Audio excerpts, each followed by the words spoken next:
Yang ikut ngaji di ruangan ini bukan yang kelihatan saja. Sejak saya datang di tempat ini, di luar sana, begitu banyak energi-energi yang datang. Mungkin saja ruh-ruh yang belum sempurna dalam perjalanan hidupnya. Dan kalau mereka menampakkan diri kepada kita, bukan karena mereka menakut-nakuti kita. Karena mereka sudah tidak punya mulut lagi untuk berbicara kepada kita. Tidak punya kendaraan lagi untuk menyampaikan pikiran mereka. Lalu mereka ingin didoakan oleh kita. Semoga kita bisa menjadi wasilah.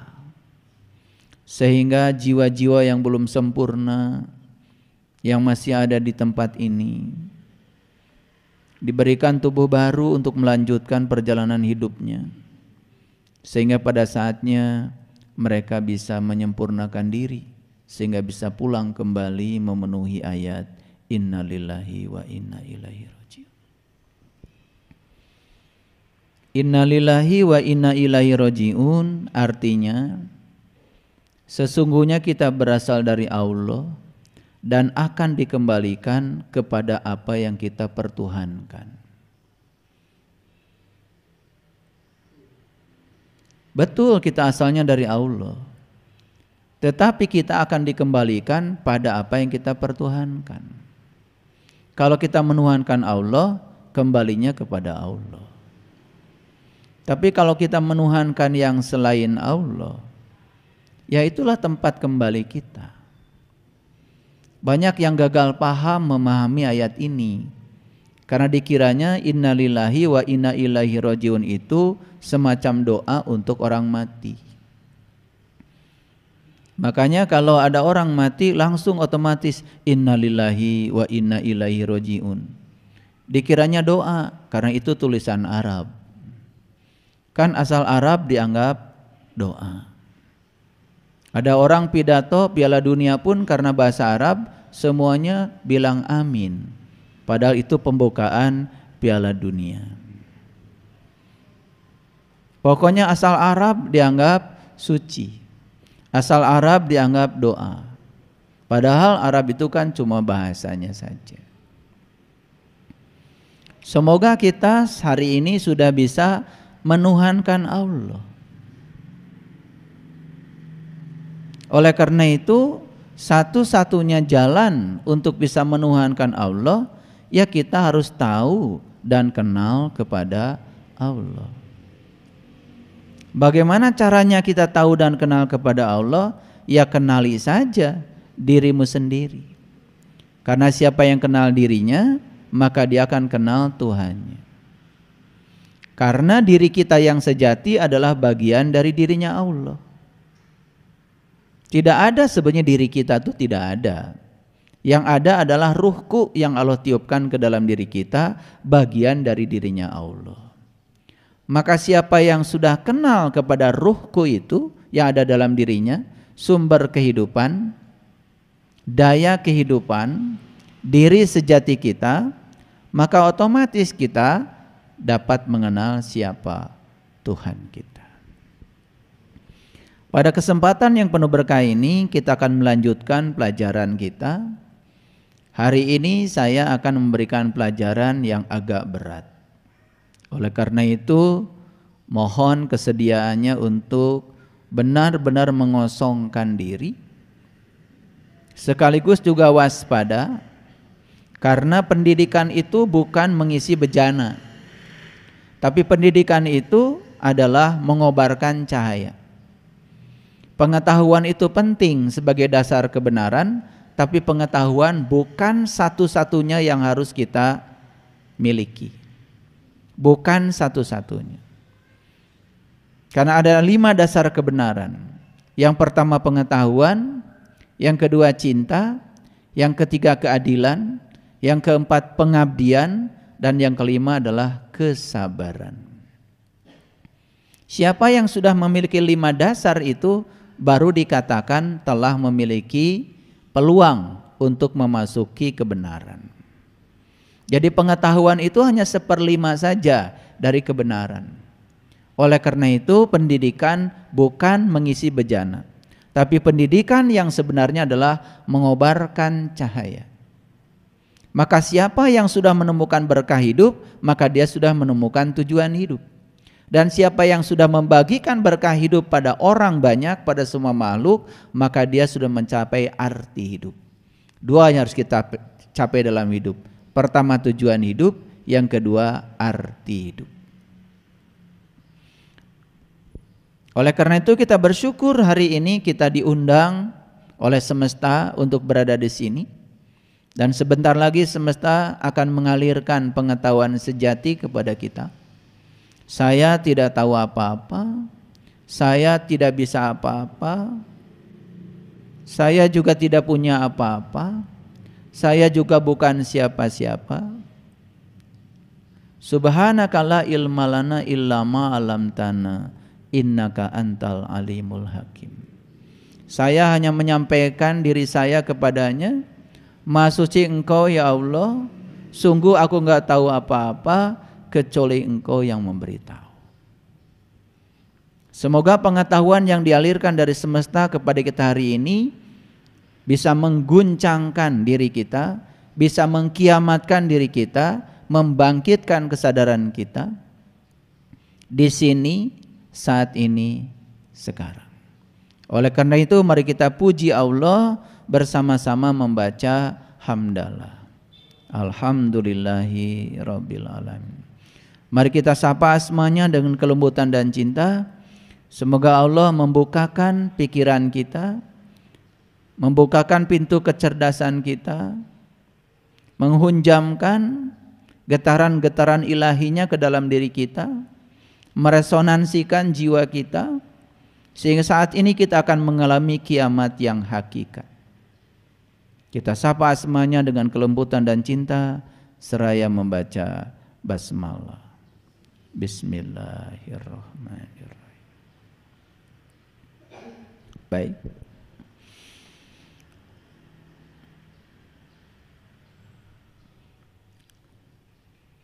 Ada Quran surat Al-Qiyamah. Surat Al-Qiyamah itu bercerita tentang hari kebangkitan, bukan hari kehancuran, bukan hari kerusakan.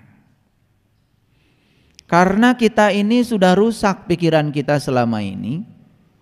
Kalau mendengar kata kiamah, maka otak kita sudah langsung mempersepsi kiamah itu hancurnya alam semesta. Alam semesta yang disebut hancur yang mana? Planet yang semacam bumi ini di galaksi Bima Sakti saja itu jumlahnya tidak kurang dari 250 miliar buah planet yang seperti bumi ini. Jadi kalau kita lihat galaksi Bima Sakti, baru galaksi Bima Sakti saja. Dan semacam galaksi Bima Sakti jumlahnya masih miliaran di tempat sana. Dan semua benda-benda angkasa ini tinggal di ruang kosong yang tanpa batas. Dan ruang kosong ini meliputi semua benda ciptaannya tanpa batas. Benda yang diliputinya saja tanpa batas, apalagi yang meliputinya sudah pasti tanpa batas. Bumi ini tempat kita tinggal ya sudah pasti pada saatnya nanti akan hilang. Karena asalnya juga tidak ada. Bumi ini dalam konstelasi astronomi merupakan pendatang baru. Umur bumi dan umur matahari saja itu sudah beda 6 miliar. Umur bumi sampai hari ini baru 6 miliar. Umur matahari sudah 12 miliar tahun.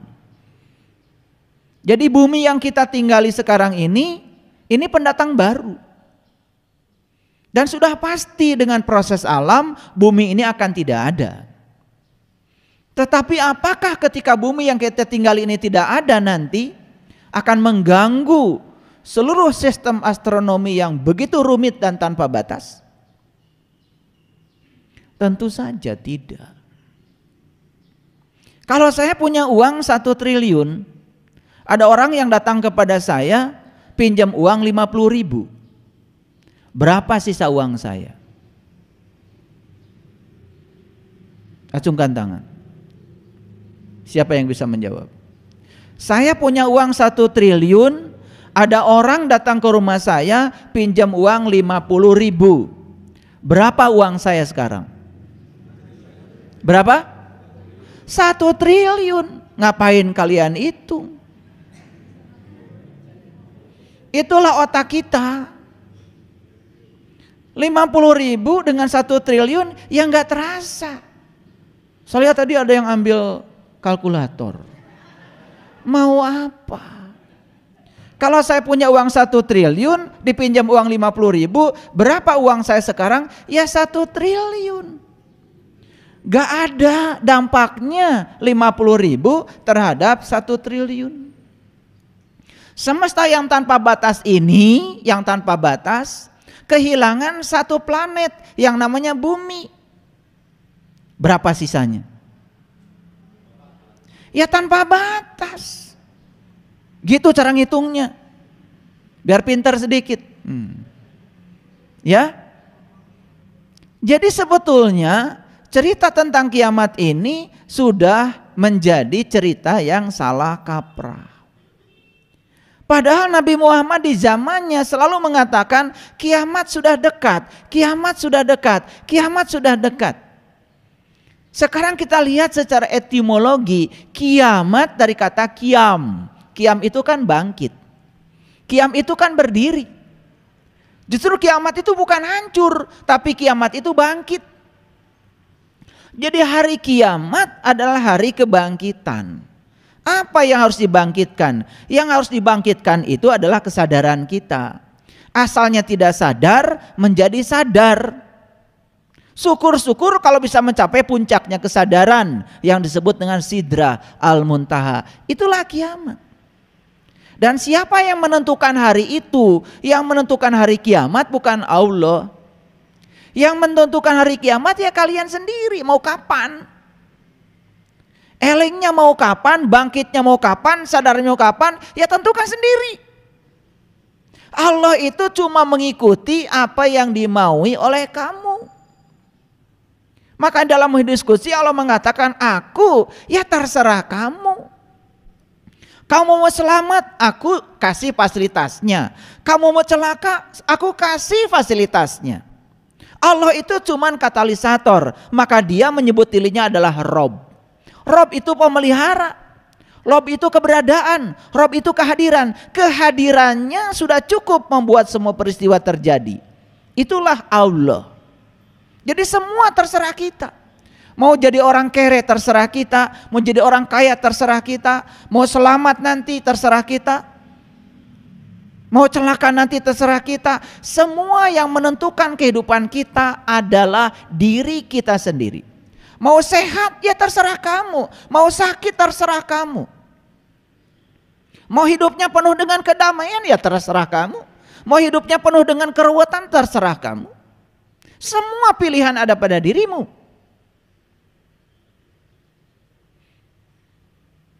Jadi kiamat itu adalah hari kebangkitan. Kapan hari kebangkitan? Ya tentukan oleh kamu sendiri. Mau kapan kamu mulai bangkit? Bangkit dari kebodohan, bangkit dari keterbelakangan. Mau kapan? Tentukan sekarang. Jangan berjudi dalam hidup. Pastikan masa depan kita gilang gemilang. Pastikan masa depan kita gamblang, bukan gambling. Kita yang menentukan. Oleh karena itu di Quran, ini saya merujuk pakai Quran, supaya ngajinya benar. Supaya kelihatan ngaji kan harus pakai Quran. Makanya di Quran, ini saya tidak akan bahas semuanya. Karena kalau saya bahas Quran surat Al-Qiyamah ayat 1 sampai ayat 40 tidak cukup waktu. Paling tidak saya perlu waktu sekitar 20 SKS kuliahnya. Nah ini kan kuliah kita cuma 2 SKS. Jadi dalam 2 SKS ini saya akan menceritakan globalnya saja. Ada satu pertanyaan dalam Al-Quran surat Al-Qiyamah ayat yang ke-6.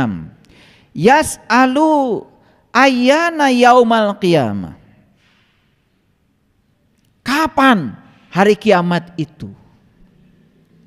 Ini pertanyaan. Dan di ayat ini tidak ada jawabannya. Kan sekarang ini rame, kiamat sudah dekat. Cirinya apa? Ya, kadal sudah melahirkan. Apa hubungannya kadal lahir dengan kiamat? Kiamat sudah dekat. Kenapa? Gunung-gunung di Saudi sekarang warnanya hijau. Ya pantas kan di Saudi sekarang ada hujan. Iklim sudah berubah. Karena datang hujan, ya tadinya batu warna coklat tidak tumbuh lumut, sekarang lumut jadi tumbuh. Terus apa hubungannya dengan hari kebangkitan? Apa saja yang dianggap aneh disebut tanda kiamat sudah datang. Ini terlalu banyak orang yang berbicara, mulutnya terbuka, sementara mata kolbunya masih tertutup. Ini yang berbahaya bagi umat. Senangnya nakut-nakuti aja. Karena kiamat itu menjadi serem dan menakutkan. Padahal di Quran kiamat itu menyenangkan. Kiamat itu membahagiakan. Bayangkan ketika kita bangkit dari kegelapan, bangkit dari terpurukan, bukankah itu kebahagiaan? Kenapa tidak dikabarkan kalau kiamat itu hari yang menyenangkan, bukan hari yang serem? Bagi saya, hari kiamat itu hari yang sangat mengagumkan. Hari yang sangat ditunggu-tunggu. Karena apa? Begitu kita bangkit, contoh, bangkit dari kegelapan, masuk alam terang benderang. Di situ kita bisa menyaksikan gemerlapnya bintang di langit yang terdekat. Kita bisa menyaksikan padang mahsyar yang sesungguhnya. Kita bisa menyaksikan akhirat yang sebenarnya. Kita bertemu dengan ruh-ruh suci yang membebaskan kita dari segala belenggu, bahkan kebodohan. Bukankah itu harusnya kebahagiaan? Makanya ditanya di ayat ini, yas'alu ayyana yaumal qiyamah. Kapan hari kiamat itu? Silakan jawab. Jawab sendiri. Tetapi Quran memberikan clue-nya. Quran memberikan tanda-tandanya. Mari kita baca. Ini pembukaan, belum masuk di topik kita hari ini. Pembukaan dulu. Faiza barikal basyaru. Pada hari itu mata akan terbelalak. Mata mana yang terbelalak? Bukan mata ini. Karena mata ini sudah biasa terbelalak. Apalagi ketika marah. Mata ini sudah biasa nyolot kan? Apalagi kita menemukan orang yang kita tidak suka. Ada orang yang menurut penilaian kita buruk kepada kita, pasti nyolot. Udah biasa. Saya tidak cerita terbelalaknya mata lahir. Sudah terbiasa. Ini ayat sedang cerita keren sekali. Faiza barikal basyaru. Pada saat itu maka mata akan terbelalak. Mata yang mana? Bukan mata yang ini. Tapi ada satu mata dalam diri kita, kalau saat itu mata kita terbuka, saat terbuka pertama kali menyaksikan keagungan semesta, bagaimana tidak terbelalak? Bukan sekedar terbelalak. Di Quran surat An-Najm, saat Nabi Muhammad menemukan langit terdekat dengan penuh bintang, An-Najm itu cerita Mi'rajnya Nabi Muhammad. Pengalaman Mi'rajnya Nabi Muhammad secara hakikat dijelaskan dalam Quran surat An-Najm ayat 1-17. Sampai saat itu Nabi Muhammad sendiri mengatakan, aku tidak bisa berpaling dan tidak bisa melampaui apa yang aku lihat. Tidak bisa berpaling dan tidak bisa melampaui yang aku lihat. Dan dipungkas di ayat yang ke-17. Inilah tanda Tuhanku yang paling besar.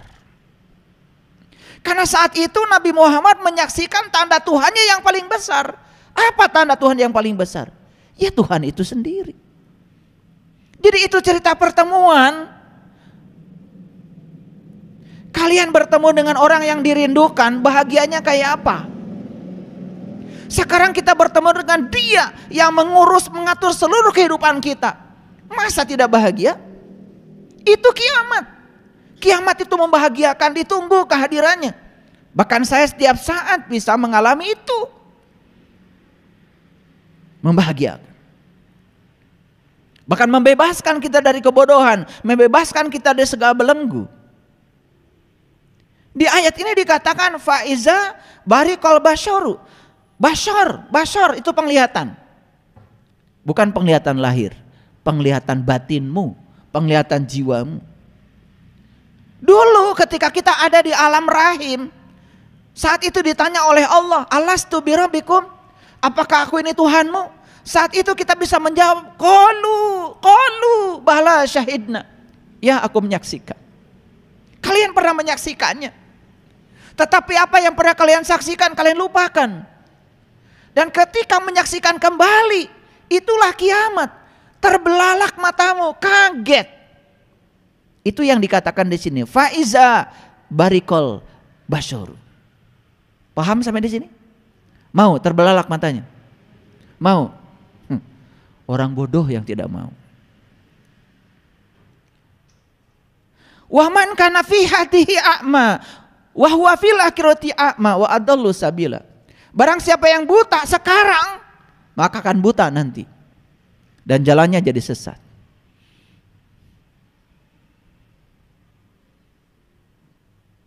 Fa innama la ta'mal absyar wala mil ta'mal qulubul lati fi syudur walakin ta'mal qulubul lati fi syudur.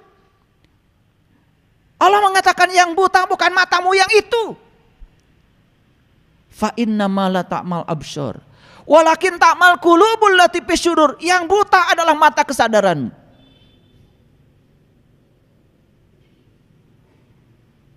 Ini yang kita lupakan selama ini.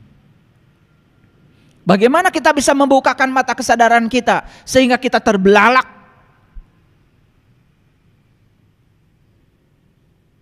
Mau?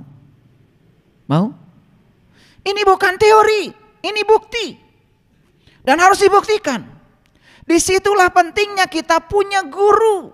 Guru yang bisa mengantarkan kita untuk mengalami. Karena pendidikan sekali lagi tadi bukan mengisi bejana. Tapi pendidikan adalah mengobarkan cahaya. Kalau kita bertemu dengan seorang guru yang bercahaya, segelap apapun dirimu, maka akan terterangi oleh cahayanya. Itulah wasilah.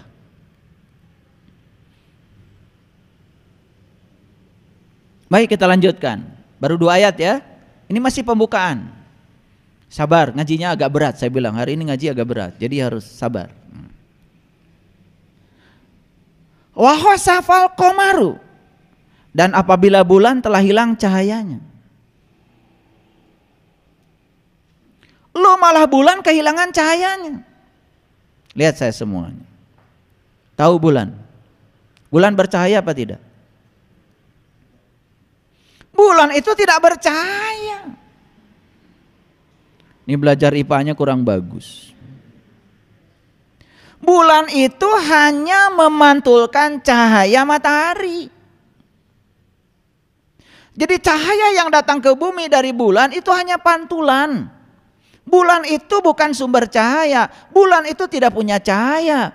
Yang punya cahaya sinar matahari.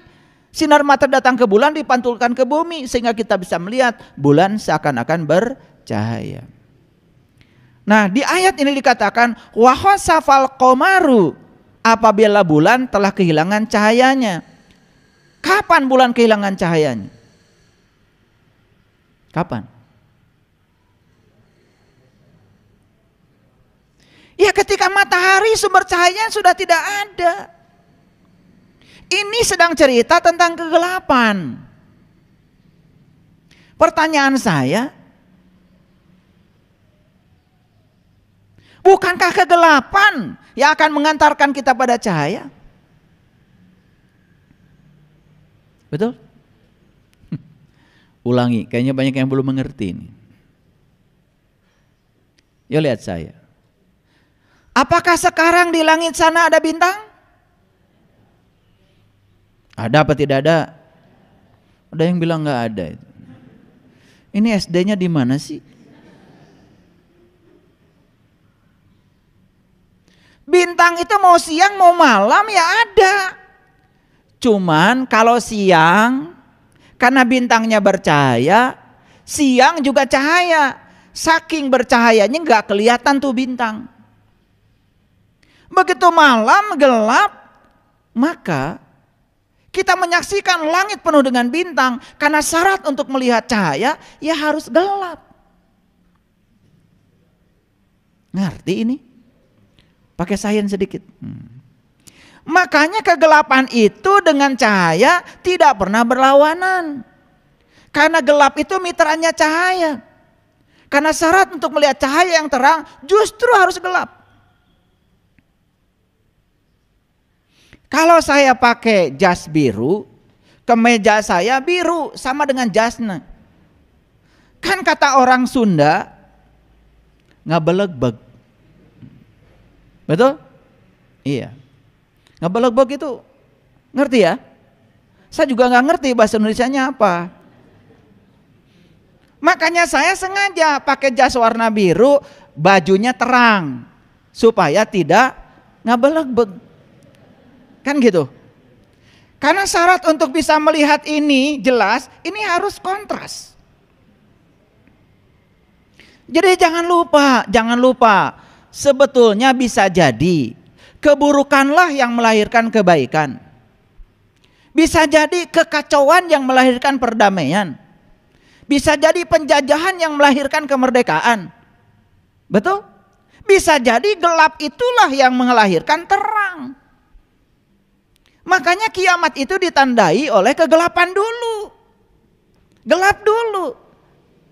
Nah, siapa yang akan mengalami kiamat yang tidak betah dalam kegelapan, maka dia akan mencari cahaya. Yang betah dalam kegelapan, moal kiamat. Poek we saya tahu. Darah sapino poek. Makanya ayat ini indah sekali sebetulnya. Kalau kita bernalar. Wa khasafal qamaru, pada saat itu bulan telah kehilangan cahayanya. Kalau bulan kehilangan cahayanya sebetulnya karena ada tidak sumber cahaya. Berarti ini sedang cerita kegelapan. Tapi kegelapan dibutuhkan untuk kebangkitan. Tadi malam saya ngajar di kelas holistik, orang-orang yang sakit. Di sana di pavilion 3 jam saya ngajar tadi malam. Selesai bicara dengan mereka, saya tanya, seneng gak ketemu saya? Seneng sekali, saya dapat pencerahan. Belum selesai pertanyaan saya. Kenapa kamu ketemu saya? Karena sakit kan? Karena sakit kan? Iya ayah. Kamu tolak sakit? Iya. Sakitlah yang telah mengantarkan kamu bertemu dengan saya. Ternyata bertemu dengan saya mahal, harus sakit dulu baru ketemu saya. Lamun tegering mah moal panggih jeung urang. Bukankah sesungguhnya sakit itu yang telah mengantarkan mereka? Betul? Kadang-kadang kita tidak sadar sesuatu yang kita tidak suka dalam hidup bisa jadi itu akan mengantarkan kita kepada Allah. Bahkan semua yang kita suka dalam hidup bisa jadi malah melupakan kita dari Allah. Makanya di Quran Allah ngasih peringatan kepada kita, boleh jadi itu tidak kamu suka, tapi itu sangat baik bagi kamu. Boleh jadi itu kamu suka, tetapi itu amat buruk bagi kamu. Makanya baik dan buruk bukan dari Allah, baik dan buruk dari pikiranmu. Baik dan buruk itu produksi pikiran. Pikiran yang menilai itu baik, pikiran yang menilai itu buruk. Kalau itu sudah terjadi, disebut baik oleh kamu, disebut buruk oleh kamu. Kalau itu kebenaran, terjadilah. Matahari tetap saja matahari walaupun orang buta tidak bisa melihatnya. Madu tetap saja madu walaupun orang sakit tidak bisa merasakan manisnya. Kebenaran tetap saja kebenaran. Kebenaran tidak pernah menawarkan kamu setuju atau tidak setuju, tidak penting. Hukum gravitasi adalah kebenaran. Kamu mau yakin hukum gravitasi, tidak yakin hukum gravitasi, coba kamu ti soledat labuh kahanap daya nu labuh kaluhur. Betul? Iya. Semua benda-benda di bumi ini jatuh ke bawah. Tidak ada benda jatuh ke atas. Kamu mau yakin tidak yakin, kebenaran seperti itu bekerja. Kebenaran tidak bergantung kamu suka atau tidak kamu suka. Kebenaran tidak perlu persetujuan Anda. Apa yang Anda sebut baik? Sesuatu yang terjadi pada diri Anda dan diharapkan kejadiannya, bukan? Apa yang disebut dengan buruk? Sesuatu yang terjadi pada kita dan tidak diharapkan kehadirannya. Betul? Kalau itu kebenaran, terjadilah. Saatnya harus sakit, sakitlah. Justru sakit telah mengantarkan seseorang menuju pada kesadaran. Di kelas spiritual jarang sekali orang yang sedang jaya-jayanya masuk kelas spiritual.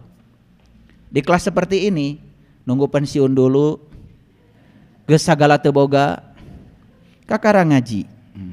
Betul? Gak apa-apa. Karena kegelapan lah yang melahirkan cahaya. Gitu. Jadi sebetulnya gelap dan cahaya tidak pernah berantem. Karena gelap mitranya cahaya. Setuju? Ini ngaji pelan-pelan supaya ngerti, supaya tidak salah persepsi. Jadi saya coba ya berkomunikasi dengan bahasa yang sederhana supaya semua yang hadir ngerti. Oke, kalau gitu dilanjutkan ya. Ngerti ayat ini? Jadi tanda kiamat itu apa tadi? 1, mata terbelalak. 1. Yang kedua, kiamat itu ditandai dengan bulan telah kehilangan cahayanya. Berarti memasuki kegelapan. Siapa yang akan kiamat? Yang tidak betah dalam kegelapan. Betah dalam gelap? Nah, cari cingwaya tuh. Sudah tahu kalian itu kalau sholat pikiran ngaco kemana-mana, tapi tidak mau cari ilmu supaya pikirannya cicing. Betul? Hayo we sholat. Hari ngaku umat Nabi. Kan Nabi Muhammad itu mi'raj dulu baru sholat. Tahu dulu yang disembah baru nyembah. Kamu sholat terus.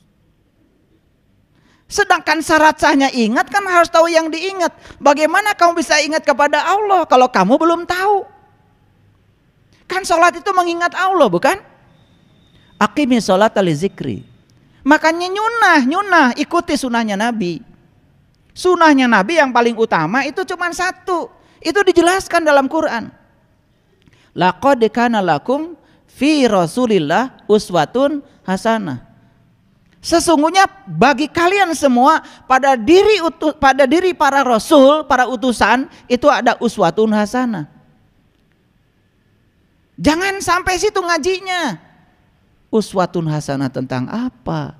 Liman kana yarjullah. Tentang cara mencapai Allah. Begitu kamu mencapai Allah, wal yaumal akhir, di hari kemudian setelah hari ini. Karena kadang-kadang ngaji kadang-kadang gak nyambung. Begitu dengar yaumal akhir langsung saja hari kiamat lagi. Yaumal akhir itu hari kemudian, hari setelah hari ini. Wa zakarallaha katsira, kamu akan bisa ingat Allah banyak. Kalian tidak akan bisa mengingat saya kalau belum pernah jumpa dengan saya. Setelah jumpa dengan saya pergi dari sini, masih ingat wajah saya, ingat baju saya. Betul? Kan rasanya ingat harus tahu yang diingat. Bagaimana kita bisa ingat kalau nggak tahu? Kalian itu cara mengingat Allahnya malah nyebut-nyebut namanya. Nyebut itu di sini pakai mulut. Ingat itu kan di sini, di Sidratul Muntaha, di puncak kesadaran. Saya mau tanya, jujur, mulut bisa mengingat?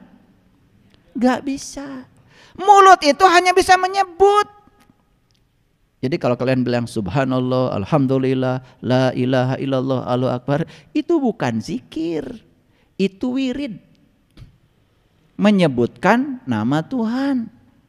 Jangan diklaim itu sebagai ingat. Karena zikir itu kata Quran, fazkurullah zikran katsir. Fazkurullah kazikrikum aba'akum. Mengingat Allah itu persis seperti kamu mengingat bapakmu, kata Quran. Ingat sama bapak sekarang.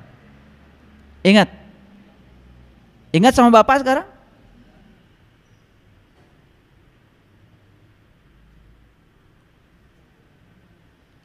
Perlu nyebut-nyebut namanya.